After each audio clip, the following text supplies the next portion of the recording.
Hi, I'm Dr. David Wendt at the Chattanooga Heart Institute Memorial Hospital, and this is your Heart Moment.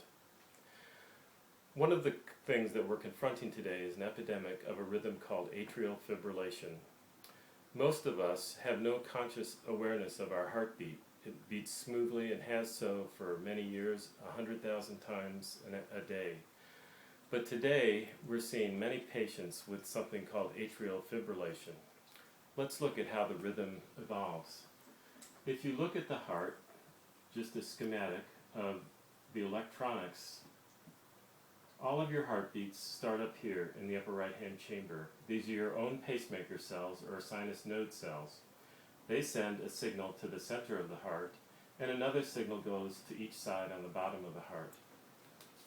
When we take a tracing of that energy, we get something that you see on television all the time. This is the electrocardiogram. Each of these parts means something. This first part inscription is the energy going through the top part of the heart.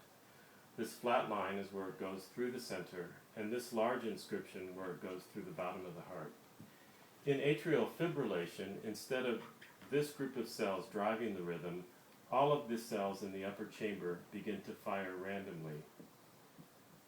There are two problems with this. One, because the blood flow is now more chaotic, little clots can form in an area called the atrial appendage, and they can fly off to the brain and cause strokes. And unfortunately, these strokes can be rather massive. The other thing that occurs if the heart rate is high for a long period of time is weakness can evolve in this lower chamber, which is the main pumping chamber, and you can develop something called a cardiomyopathy. Normally, this rhythm occurs as we start to get older, but there are a number of predisposing factors that might clue you into the development of this rhythm.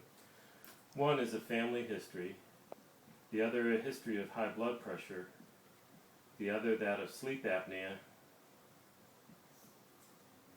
and that of thyroid disease. If you're beginning to notice palpitations or these extra beats, it may be worthwhile checking in with your primary care provider or cardiologist. I'm Dr. David Wendt for your Heart Moment.